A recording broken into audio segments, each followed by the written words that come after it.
5. Primera de Tesalonicenses capítulo 5. Me está tocando la fortuna de iniciar con la carta hace unas semanas, ya unos meses. Me tocó la fortuna de iniciar con la carta y me está tocando también la fortuna de cerrar la carta. Si lo hubiéramos planeado de esa manera, seguramente no hubiera salido. Pero me está tocando la bendición de cerrar con esta carta. Así que, pues vamos a orar antes que todas las cosas, hermanos. Vamos a poner este tiempo de la palabra del Señor en sus manos y que el Espíritu que está entre nosotros, el Espíritu Santo, pueda aplicar, pueda iluminar y aplicar esta palabra en nuestros corazones. Así que acompáñame a orar ahí donde tú estás. Padre, te damos gracias en esta mañana, Señor.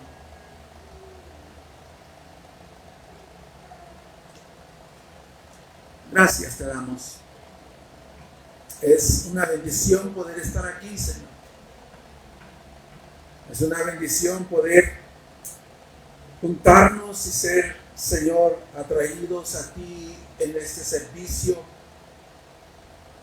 Es una bendición poder estar delante de la presencia del Dios Todopoderoso que ha prometido estar con nosotros y ha prometido manifestarse de una manera tan poderosa y extraordinaria en medio de la predicación de tu palabra, en medio de la exposición de tu palabra. Es ahí donde tú quieres cautivar nuestros corazones, donde tú quieres trabajar en lo más íntimo de nosotros, la parte espiritual, Señor, de nosotros, para que este evangelio siga siendo engendrado en nosotros y que nosotros, Señor, podamos, como todo buen árbol, dar frutos que glorifiquen tu nombre. Señor, ayúdame a exponer este pasaje con claridad. Ayúdame a solamente convertirme en un instrumento en tus manos, un instrumento imperfecto, con debilidades y grietas. Sin embargo, Señor, con un gran privilegio de poder ser escogidos como mis demás hermanos para ser portadores de tu palabra y llevarlos a otros. Bendice tu palabra, Señor. Añade bendición. En el nombre de Cristo Jesús oramos. Amén.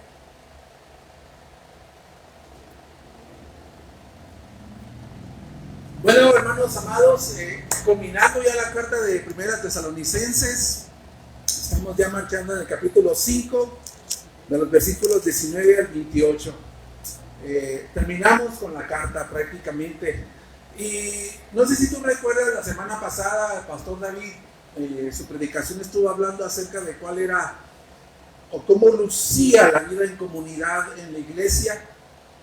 Y él llamó la cultura o la vida en comunidad o la cultura en la vida de la comunidad de la iglesia, y estuvo hablando acerca de varias exhortaciones o imperativos y mandamientos que el apóstol Pablo estuvo dando a los tesalonicenses. Mandamientos porque precisamente, como hemos estado viendo en esta carta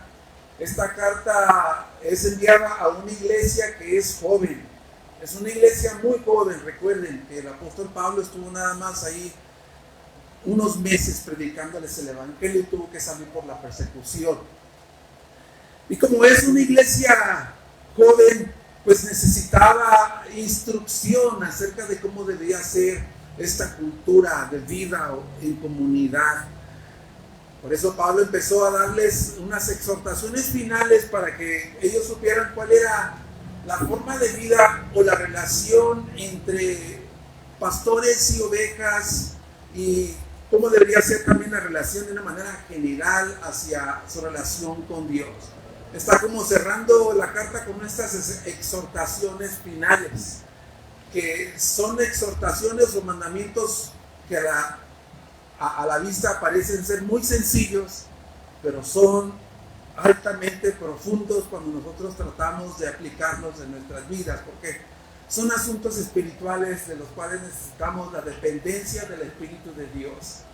Entonces, Pablo le da estas exhortaciones finales en esta carta. No es como si nada más se hubiera ocurrido que al final de la carta voy a rellenar la carta con unos cuantos, ¿verdad?, mensajes cortos, ¿verdad?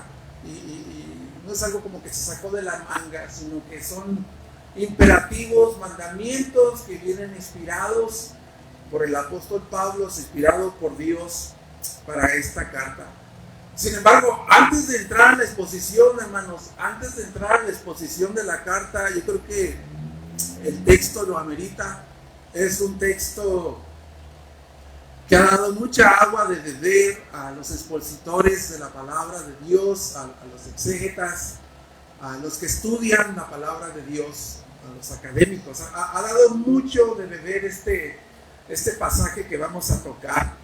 Entonces, antes de entrar a la exposición de este pasaje, hermanos, a mí me gustaría aclarar o señalar cosas importantes que hay en este pasaje. Antes lo leemos. Vamos a leerlo, 5:19 al 28. Dice: no apaguen el espíritu, no desprecien las profecías, antes bien, examínenlo todo cuidadosamente, retengan lo bueno, absténganse de toda clase de mal, y que el mismo Dios de paz los santifique por completo, y que todo su ser, espíritu, alma y cuerpo sean preservados irreprensible para la venida de nuestro Señor Jesucristo. Fiel es aquel que los llamó, el cual también lo hará. Hermanos, oren por nosotros, saluden a todos los hermanos con beso santo. Les encargo solemnemente por el Señor que se lea esta carta a todos los hermanos. La gracia de nuestro Señor Jesucristo sea con todos ustedes. Entonces, antes de entrar a la exposición de este texto, hermanos, es importante señalar algunas cosas. Algunos de los comentaristas afirman que hay una conexión entre estos imperativos, este bloque de 5 imperativos que aparecen en los versículos del 19 al 22. No apaguen el espíritu, no menosprecien las profecías, examínenlo todo cuidadosamente, absténganse de toda clase de mal. Algunos comentaristas, estudiosos del Nuevo Testamento, afirman que en este bloque de mandamientos o de imperativos hay una unidad. Hay una unidad en ellos, y esta unidad parece ser que el apóstol Pablo está tratando de corregir. Un abuso o una actitud de menosprecio al don de profecía, exhortándoles entonces a no apagar el espíritu, a no menospreciar las escrituras, a examinarlo todo, ¿verdad? Ese es el punto que dicen algunos comentaristas, que examinen las profecías, que estén completamente seguros que lo que se está profetizando sea bueno y no nocivo para la iglesia.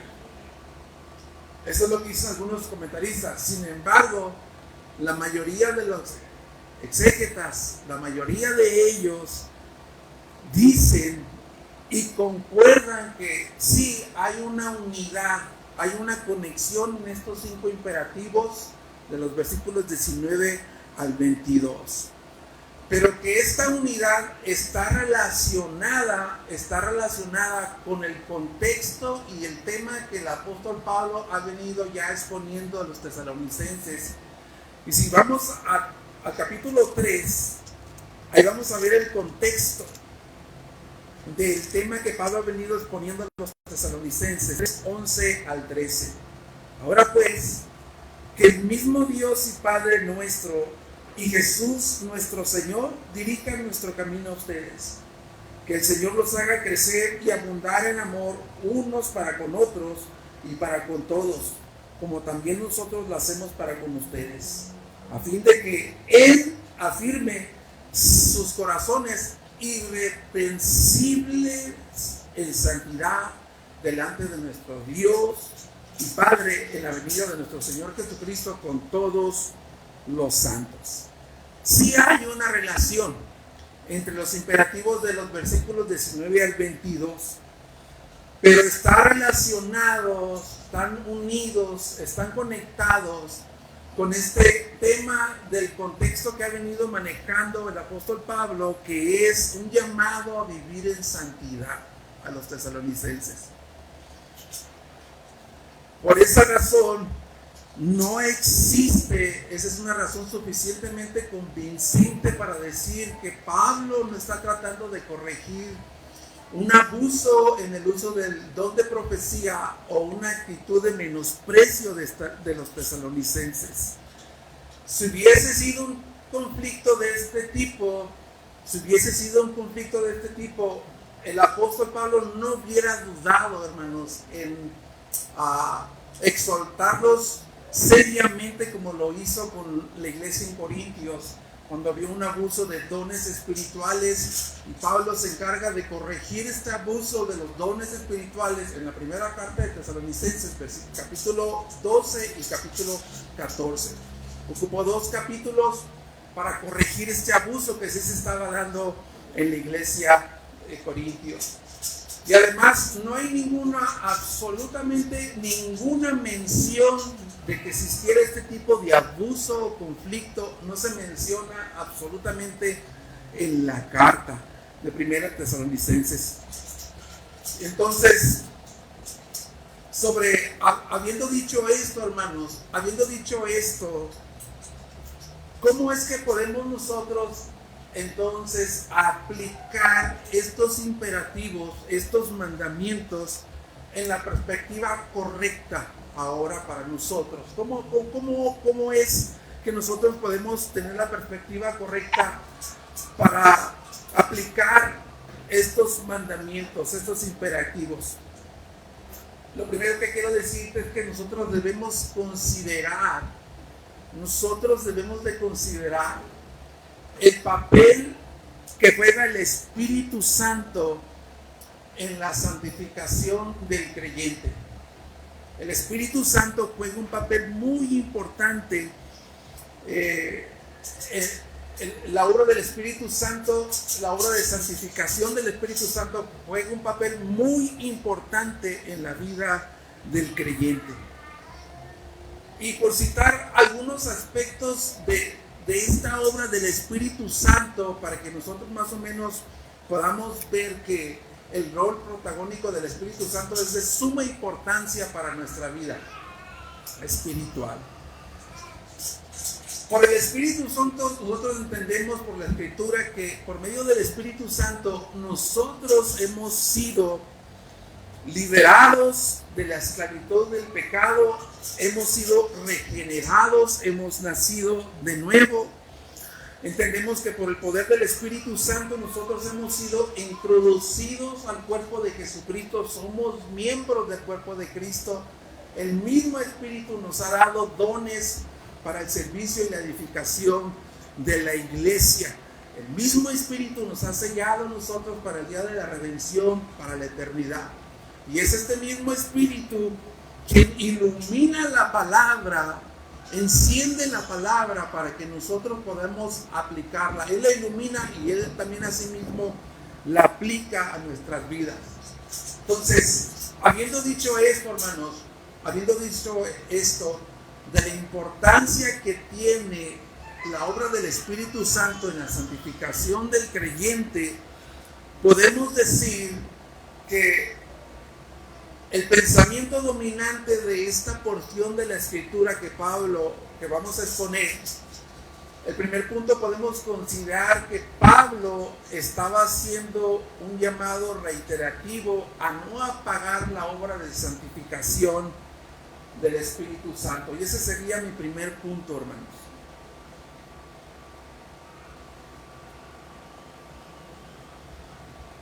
Este bloque de imperativos del 19 al 22 Pablo está haciendo un llamado a no apagar la obra santificadora del Espíritu Santo en el creyente.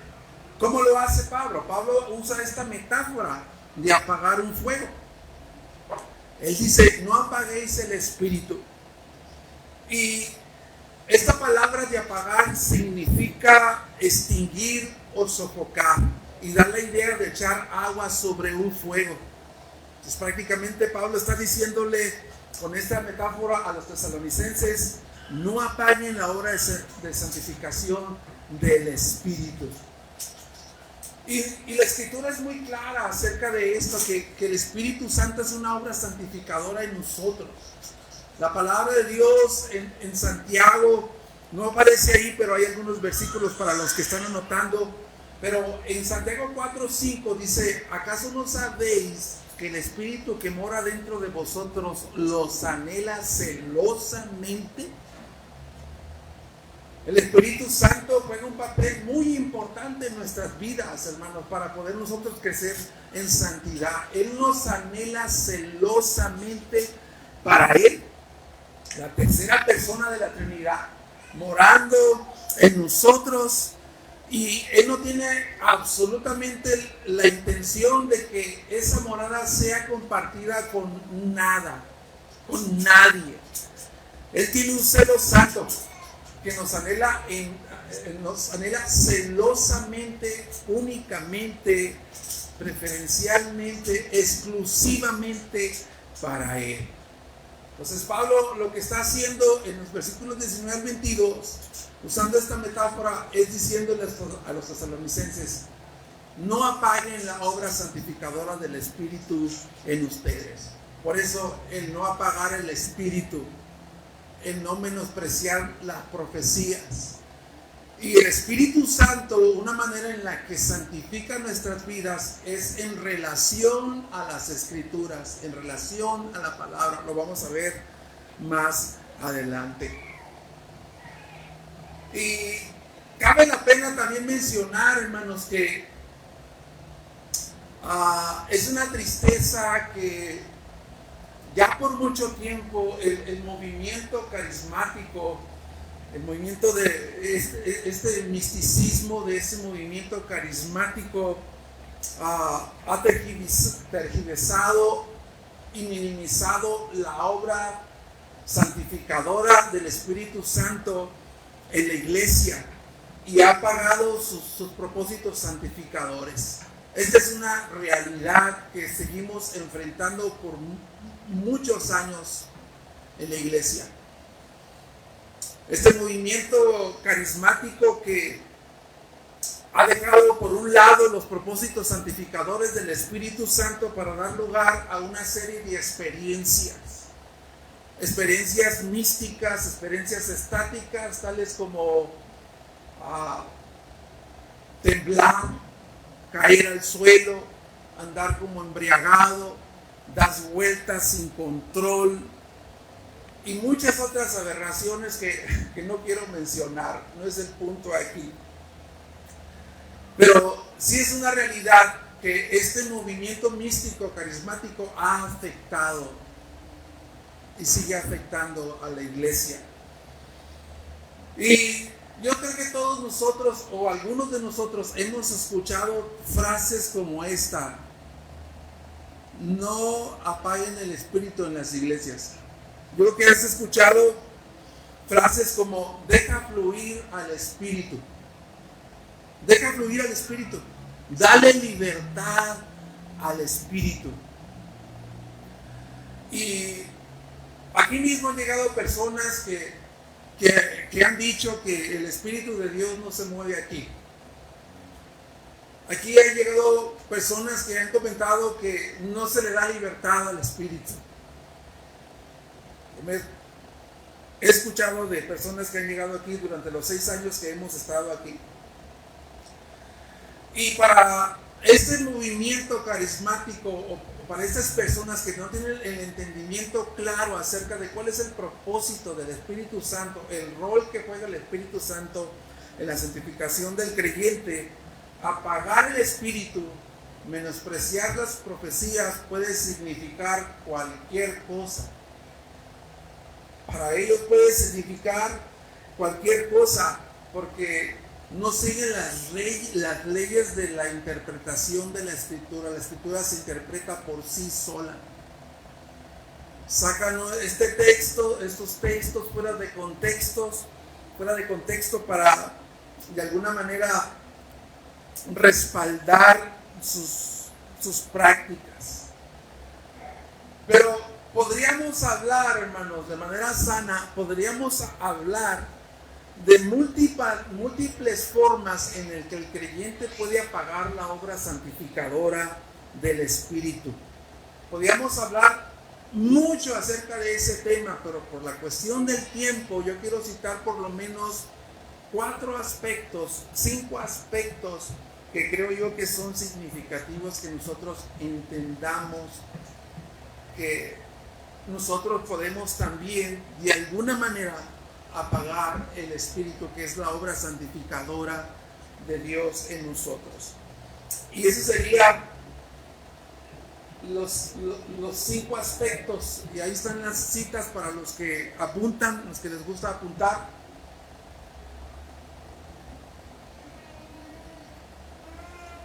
Y un aspecto que apagaría al Espíritu Santo, un aspecto que apagaría la obra santificadora del Espíritu Santo en nosotros, es el dejar de consumir frecuentemente las Escrituras. Eso apaga el Espíritu. Yo creo que tú y yo en cierto grado lo hemos experimentado. En cierto grado lo hemos experimentado cuando dejamos quizás los devocionales personales, los tiempos en el que vamos y estudiamos las Escrituras y después lo dejamos, lo abandonamos por un tiempo. Nos damos cuenta que como que empezamos a caminar como en un desierto espiritualmente hablando.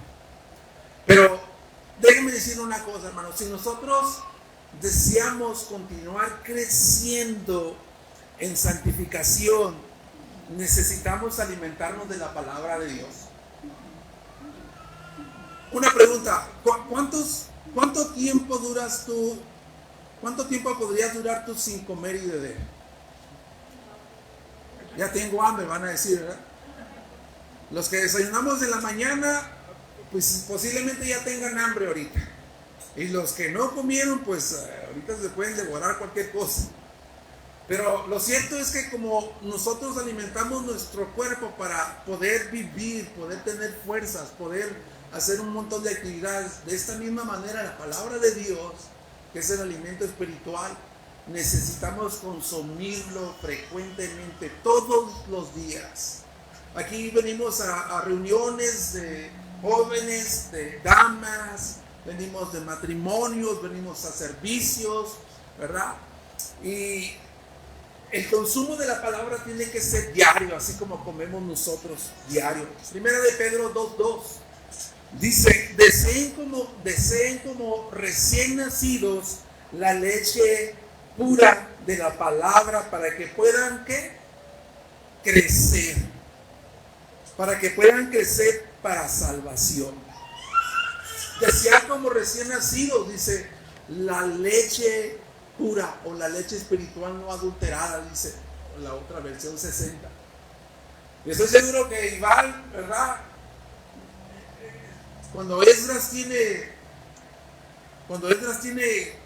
hambre para alimentarse de leche, y si no hay leche, hermanos, pregúntele a Iván, si no hay leche, Iván le puede hacer fiestas, le puede dar juguetes, le puede hacer todo lo que él puede hacer en sus manos para distraer o entretener a su hijo mientras que llega la leche o X, ¿verdad? Pero ese pequeño Esdras no se va a callar hasta que le den la leche.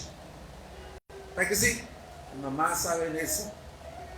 No le interesa nada más que tomar su leche.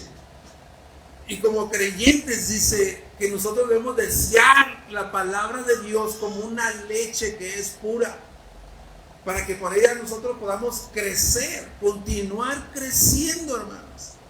continuar creciendo. Ahorita estaban hablando ahí los jóvenes, ¿verdad? Midiéndose ahí quién era el más alto, quién había crecido y eso y aquello, ¿verdad? La palabra de Dios también dice que no solo de pan vivirá el hombre, ¿verdad? Mateo 4:4 dice, no solo de pan vivirá el hombre, sino de toda la palabra que sale de la boca del Señor. También la palabra dice en Colosenses 3:16, dice que esta palabra debe morar en nosotros. Esta palabra de morar significa habitar o vivir dentro de nosotros en abundancia. La palabra de Dios, la palabra de Cristo habita en abundancia en ustedes con toda sabiduría, enseñándoles y exhortándoles con cánticos espirituales, agradeciendo al Señor en sus corazones. Entonces la palabra tiene que posesionarse, dominarnos a cada uno de nosotros. Y un ejemplo muy sencillo, hermanos. Así como cuando hay una mala alimentación, así cuando hay una mala alimentación o una alimentación que no es sana, comiendo cosas que no te nutren, esa manera de alimentarte produce desnutrición, ¿verdad? Produce desnutrición. En otros casos, produce un nivel bajo de glóbulos rojos que es anemia y hasta posiblemente la muerte. De manera similar, nosotros, hermanos, si no consumimos la palabra todos los días, porque aquí estamos hablando de todos los días, o sea, saliendo de aquí, el día lunes, mañana si no hay reunión, yo tengo que tener mi devocional, tengo que alimentarme, tengo que alimentar al Eduardo interior, no al exterior, al Eduardo interior, tengo que alimentarlo con el pan espiritual. ¿Por qué? Porque si no voy a tener un bajo nivel, hermanos, de santidad en mi vida. Voy a tener un bajo nivel de santidad en mi vida y además no voy a crecer. Porque el proceso de santidad está ligado a la palabra, al consumo de la palabra de Dios. Jesús dijo en 17:17 de Juan, santifícalos en tu verdad. Tu palabra es la verdad. Entonces, esa sería la primera razón o el primer aspecto para apagar la obra santificadora del Espíritu en el creyente. 2, al no tener una vida de intimidad, de oración con Dios. Quiero que me acompañes a Romanos 8:15 ahí en tu Biblia y leamos ese versículo.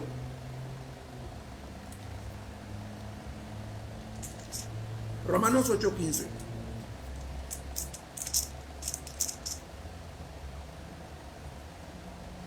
Pues ustedes no han recibido un espíritu de esclavitud para volver otra vez al temor, sino que han recibido un espíritu de adopción como hijos, por el cual clamamos, Abba, Padre.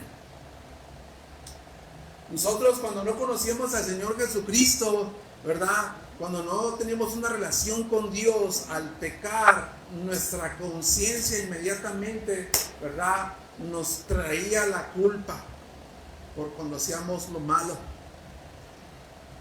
Ahora dice que el espíritu que hemos recibido no es un espíritu para seguir en ese estado de temor, sino que ahora nosotros, por este mismo espíritu de adopción, hemos recibido todos los derechos y todos los privilegios de un hijo legítimo de Dios. Dios nos adoptó, hermanos. Y esto, la adopción, nos abre a nosotros la puerta para tener una relación especial con Dios. De tal manera que podamos decirle Abba Padre. Algunos de aquí sabemos qué es lo que significa Abba Padre. Quiere decir papito, papi. De esta manera puedes acercarte a Dios. Una relación tan especial como la que tiene un padre con un hijo. Los que somos padres acá, cuando están en etapa de crianza, los pequeños, seguramente que hay ocasiones cuando los pequeños vienen a ti para pedirte algo que ellos necesitan, ¿verdad? Y eso es normal, porque somos sus padres, nosotros somos encargados de proveerles lo que ellos necesitan. Pero hay otras ocasiones en que tus hijos simplemente vienen a ti con el deseo, con el único deseo de disfrutar de tu amor, de tu afecto y de tu compañía. ¿Verdad que sí? Hay ocasiones que tus pequeños se acercan nada más por eso. Quieren gozarte, quieren disfrutarte como su papá, como su mamá. Quieren estar contigo. Y de esta misma manera, nosotros, hermanos, nosotros hemos sido puestos, se nos abrió la puerta para que nosotros disfrutáramos de este tipo de comunión con Dios. De poder decirle, papi, papito lindo. Sí es nuestro Señor, es el Dios creador de toda la tierra, el Dios poderoso, temible, pero también es nuestro Padre celestial. Y nuestro crecimiento en santidad, depende de alimentar esta relación con Dios, hermano. Y en esta área, ni yo quedo libre de decir, estoy exento con una relación con Dios de este tipo. No, me falta seguir desarrollando, crecer en esta parte de intimidad con Dios. Pero estamos en el riel de seguir conociendo a Dios como nuestro Padre amoroso, como nuestro Padre en una relación especial e íntima con Él. Tercer aspecto. ¿Cómo se apaga la obra santificadora del Espíritu Santo? Al no permanecer siendo transformados cada vez más a la semejanza de Cristo.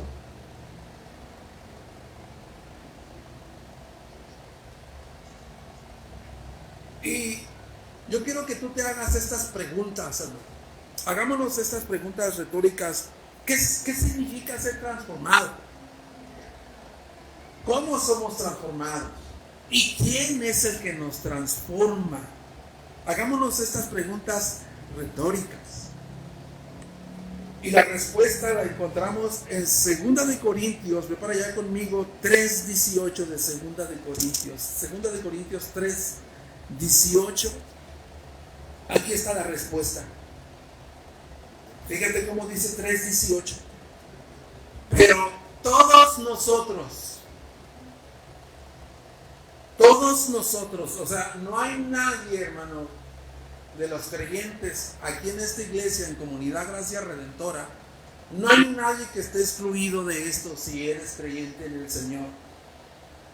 Pero todos nosotros, con el rostro descubierto y contemplando como en un espectador del Señor, estamos siendo transformados en la misma imagen de gloria en gloria, como por el Señor, el Espíritu.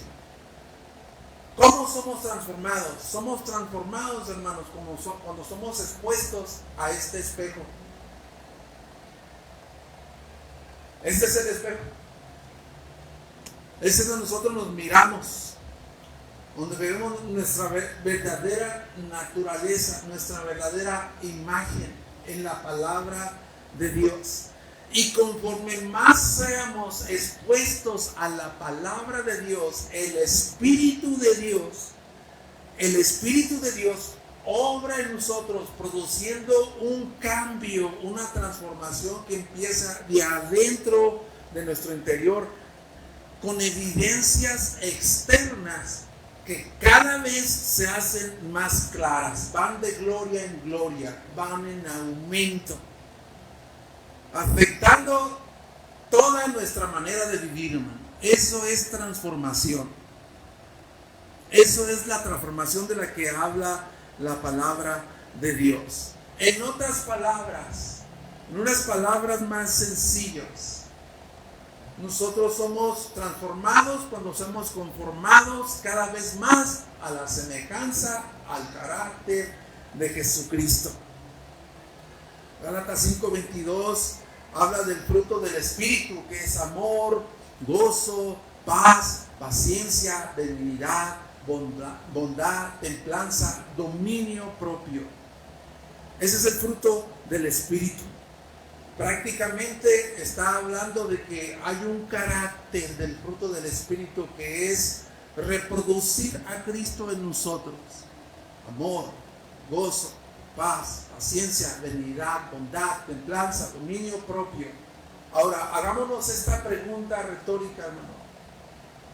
¿En qué grado estoy siendo yo una persona más amorosa, más paciente, más benigna? ¿Cómo es que mi dominio propio está aumentando? Hagámonos esa pregunta. Y esto es algo que yo creo que todos nosotros anhelamos. No estoy hablando en el sentido negativo, es algo que nosotros anhelamos. Yo quiero que mi esposa, ¿verdad?, sea conforme al carácter de Cristo. Y seguramente ella quiere que yo sea más amoroso, y que cuando haya situaciones difíciles, que tenga un dominio propio que cada vez vaya más controlándome. Yo creo que todos anhelamos eso. Y esa es la transformación del Espíritu. Pero hagámonos también la siguiente pregunta: ¿cómo, cuándo y qué es lo que posiblemente esté apagando la obra del Espíritu en nosotros? Pregúntate eso esta mañana. ¿Cómo, cuándo y qué está apagando la obra del Espíritu de santificación en nosotros? Pablo le escribe a Timoteo y le dice a Timoteo: aviva el don del fuego, aviva el fuego del don de Dios que está en ti. Aviva el fuego del don de Dios que está en ti. Porque Dios no nos ha dado un espíritu ¿de qué dice? De cobardía, sino de amor, de poder y dominio propio. Entonces, nosotros, al igual que Timoteo, que cuando Pablo le dijo: te aconsejo que le eches más leña al fuego, es prácticamente lo que le está diciendo. Te aconsejo que le eches más leña al fuego, porque se está apagando. No estaba apagado el fuego de Timoteo, estaba baja la llama. Y Pablo le dijo: échale más leña al fuego. Échale más leña al fuego. Algunos dicen que posiblemente por el carácter y la personalidad tímida de Timoteo, se enfrentaba a circunstancias en el que luchaba con eso. Más aparte, si le añadimos a eso las presiones del ministerio como joven pastor, las persecuciones y todo lo que él enfrentaba, corría el riesgo de que la llama disminuyera. Y ese es el mismo riesgo que tú y yo corremos, de que la llama del fuego de esta obra santificadora del Espíritu Santo en nosotros se vaya extinguiendo. Debemos ser cautelosos en eso. Cuarto, al oponernos a la guía y la dirección de Dios. Al oponernos a la guía y dirección de Dios en nuestras vidas. Ve conmigo ya Salmo 143. Salmo 143, versículo 10. Fíjate cómo dice el salmista: enséñame a hacer tu voluntad. Enséñame a hacer tu voluntad, porque tú eres mi Dios. Hay una relación ahí entre el salmista y su Dios. Tu buen espíritu, el Espíritu de Dios, que dice: me guíe a tierra firme. Tu buen espíritu me guíe a tierra firme. Entonces, una manera de apagar la obra santificadora del Espíritu es oponerse a la guía y a la dirección de Dios a través del Espíritu Santo en nuestras vidas. O sea, el Espíritu Santo funciona como un guía. Algunos de nosotros hemos tenido la oportunidad de viajar y de tomar un tour donde hay un guía, ¿verdad? Hay un guía que te está llevando los puntos de interés de una ciudad para visitar y que te está llevando, te está explicando, te va llevando por un camino. De manera similar, esta es la función del Espíritu Santo. El Espíritu Santo funciona como un guía que conoce el camino por el que nosotros debemos de andar y va abriendo un sendero que nos lleva directo a la voluntad de Dios. Esta es la manera en que obra el Espíritu Santo. Esa es la manera en que Dios, a través del Espíritu Santo, obra en nosotros. Algunos dicen, ¿verdad? Y a lo mejor estarás de mi parte, o a lo mejor no. Algunos dicen que hay una voz interna, no es audible, pero es una voz interna, que es la voz del Espíritu Santo, que te habla, que te dice, que está tratando de tener una conversación contigo. Es la voz del Espíritu Santo. Es la voz del Espíritu Santo que nos quiere llevar a cumplir la voluntad de Dios y vivir de una manera que sea en agrado al Señor. Romanos 8:14 dice, porque todos los que son guiados por el Espíritu, tales son hijos de Dios. ¿Cuántos hijos de Dios hay aquí? Levante su mano. Yo levanto las dos por si acaso. Los hijos de Dios son guiados por el Espíritu. Son guiados por el Espíritu, es lo que dice la palabra de Dios. El Espíritu Santo es el que pone el querer como el hacer de su buena voluntad. Él pone el querer tanto como el hacer de su buena voluntad. Entonces, si somos guiados por el Espíritu, según Romanos 8, una pregunta más, soy muy preguntón. Una pregunta más. ¿Qué tanto de lo que hiciste hoy, ayer o esta semana fue dirigido por el Espíritu Santo? Chanfle. Eso sí, golpea, ¿verdad? ¿Qué tanto de lo que tú hiciste hoy, ayer o esta semana fue la guía del Espíritu Santo? Es algo que debemos considerar. Hay que ver con esa pregunta y me voy al último aspecto de apagar la obra del Espíritu de santificación. Es al no ejercer el discernimiento espiritual en todo.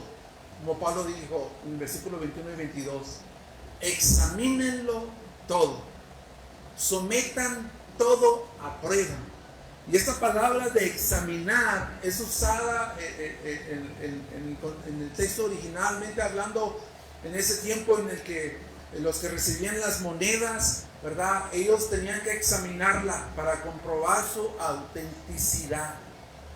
Algunos de los que se dedican a trabajar con oro y plata tienen un proceso para saber que es real, es verdadera, que es genuina. El apóstol Pablo está diciendo, tienen que ejercer discernimiento espiritual. Y mucho de lo que ha ocurrido en el escenario de la iglesia, que ha sido nocivo para la salud espiritual de la iglesia, es precisamente esto, hermano. Minimizar la obra de santificación del Espíritu Santo por medio de la palabra ha llevado a tener una falta de discernimiento. Una falta de discernimiento. Pablo les dice, sométanlo todo a prueba. Sométanlo todo a prueba. Absténganse, apártense de toda clase de pecado, de toda clase de mal. La palabra ahí es pecado. Absténganse de toda clase de pecado. Entonces, nosotros todo lo que hacemos o lo que queremos hacer el día de mañana, todo, absolutamente todo, lo que entra en casa, lo que yo hago, lo que yo escucho, todo, absolutamente todo, tiene que pasar por un filtro. Así como algunas casas tienen filtros de agua, que no compran agua purificada y van con sus galones a rellenarlos. Algunos tienen purificadores de agua. La palabra funciona como un purificador de agua. Un purificador de agua que limpia todas las impurezas de esa agua, la purifica para que pueda ser tomada, ¿verdad? Sin afectarnos. Esta es la labor de la palabra. La palabra es la fuente de discernimiento espiritual. Y estoy seguro que estos dos mandamientos, estos últimos dos versículos que dice, examínenlo todo, retengan lo bueno, desechen lo malo, absténganse de toda clase de mal. Lo que Pablo está tratando de decirles ahí es, sean santos. En dos palabras. Sean santos. Y mi segundo punto, después de haber tomado esta parte de la santificación progresiva del Espíritu Santo en el creyente, Pablo ora para que esta obra de santificación se complete en la vida de los tesalonicenses. Y el Dios de paz, dice, y el Dios de paz os santifique por completo, y todo vuestro ser, alma, cuerpo y espíritu sea guardado irreprensible hasta la venida del Señor Jesucristo. Y yo creo que esta carta que hemos estado viendo nos está hablando continuamente de santidad, hermano. Continuamente nos está hablando de santidad. Y ya aprendimos lo que significa santidad. Espero que ya hayamos aprendido qué significa la palabra santidad, que es apartar o separar a alguien para uso exclusivo de Dios. Eso es lo que significa santidad, ser apartado, apartarse, ser separado para el servicio a Dios. Y la santidad es un proceso, hermano. Y qué bueno que me tocó esta parte de la escritura, porque hubo alguien que me preguntó, ¿es difícil? O que me dijo, es difícil ser santo. Es difícil ser santo. Estoy batallando, estoy luchando, estoy tratando de obedecer. Pero qué bueno que me tocó esta parte de este versículo que dice, mas el Dios de paz os santifique por completo, y todo vuestro ser, cuerpo y alma sea guardado irreprensible a la venida del Señor. Fiel es el que los llama, fiel es el que también lo hará. Y no tengo tiempo para explicarte, pero hay un aspecto, hay tres aspectos en que la Biblia muestra la santidad en un creyente. Tres aspectos básicos de la santificación de un creyente. La primera de ellas es una santificación posicional. ¿Qué es eso? Una santificación posicional. Es una santificación que es fija, es un estado de permanencia en santidad. Es santificación posicional y se refiere al pasado, al tiempo pasado. Es decir, que en el momento de la salvación, cuando tú y yo creímos en el Señor Jesucristo como nuestro presidente, Salvador y Señor, entonces allí la santidad posicional, ¿verdad?, que es fija, que es un estado en el que permanentemente estamos nosotros, Dios la hace posible por medio del sacrificio de Jesucristo. Como dice en Hebreos, que por medio de una ofrenda Él hizo perfectamente a los santificados. Somos santos. En el inicio de nuestra salvación entramos a una santidad posicional, que es un estado fijo. Y hay otro aspecto, un segundo aspecto, que es el aspecto de la santificación final, que está hablando del futuro, donde Dios ya está garantizada la santificación completa de nosotros. Vamos a abandonar este cuerpo pecaminoso, vamos a ser transformados. Dice Juan que nosotros no somos lo que debemos ser, pero un día vamos a ser tal como Él es. Un aspecto de la santificación final. Y el tercer aspecto es el aspecto de la santificación experimental, que tiene que ver con el proceso en el que estamos presente, hablando en el presente. Tú debes de entender esto, amado hermano. Tú ya eres santo. Si has creído en el Señor Jesucristo como tu Salvador, tú ya eres salvo. Eres salvo y eres santificado. Eres perfectamente santo a los ojos de Dios. Y Dios es fiel para cumplir su promesa. Pablo oraba por eso. Dios va a guardar fielmente a sus hijos que han sido santificados, salvados, trayendo la santificación final. Y el resultado de esa santificación final o la pasada es que hay una santificación presente en la cual nosotros somos puestos. ¿Y qué va a pasar? Vamos a caminar en santidad. Los hijos de Dios van a caminar en santidad, porque es un resultado de lo que ha ocurrido en nuestra salvación, es un resultado de lo que va a ocurrir en el futuro, y es un resultado que tiene que afectar la vida presente. Y Pablo ora para que ellos permanezcan en este camino de santidad y que sean guardados irreprensibles, intachables, sin defecto, hasta la venida del Señor. Leyendo un comentario de este pasaje, me encontré que algunos arqueólogos han encontrado tumbas en la Tesalónica antigua donde hay esta inscripción en las tumbas de cristianos: intachable en sus tumbas. Intachable, sin defecto, irreprensible, ponían en sus tumbas. Entonces Pablo dice: tengan por seguro que Dios es fiel. Dios va a cumplir su propósito. Filipenses 1:6. Estoy convencido, dice el apóstol Pablo a los filipenses, estoy convencido precisamente de esto, que el que empezó la buena obra, el que la inició, Él la va a perfeccionar hasta el día de Cristo. Y por último, las peticiones personales de Pablo. Dame la siguiente, hijo. Las peticiones personales de Pablo. Él dice en los versículos 23 al 28, hermanos, oren por nosotros, oren por nosotros.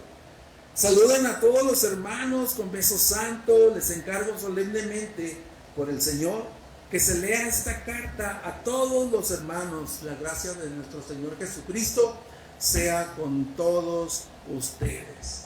Ya al final de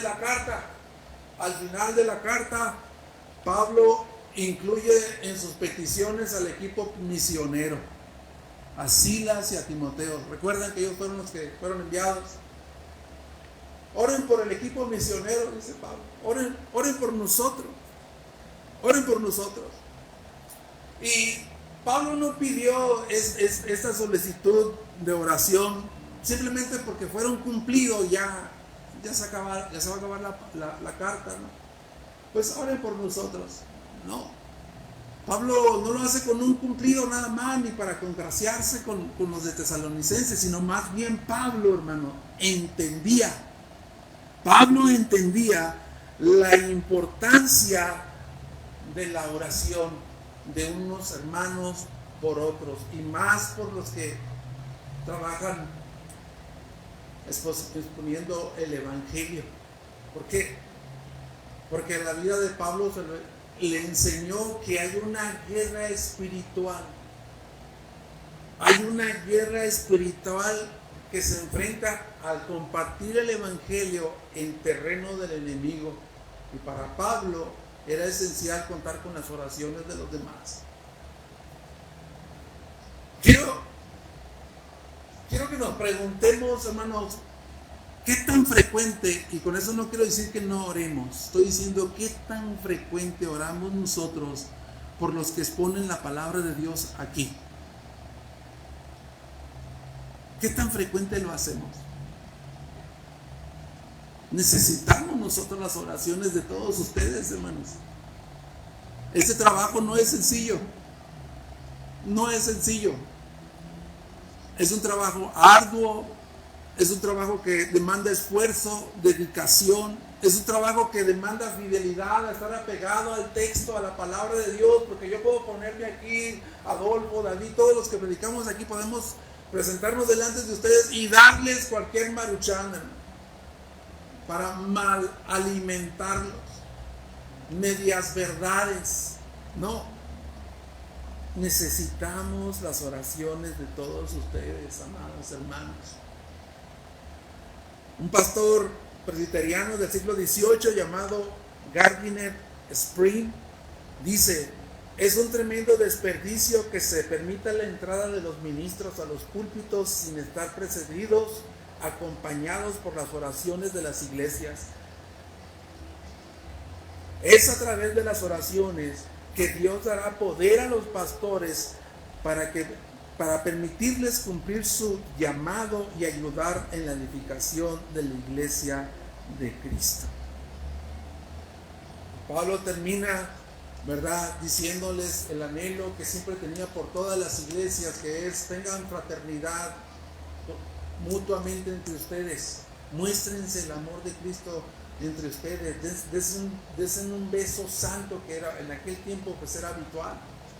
Algunos de aquí nosotros somos muy expresivos, algunos otros no, pero debemos mostrarnos el amor de Cristo unos a otros. Y finalmente Pablo les dice: la gracia del Señor continúe habilitándonos para que sigan cumpliendo la voluntad del Señor Jesucristo. Como ya te diste cuenta, hoy vamos a tomar la Santa Cena.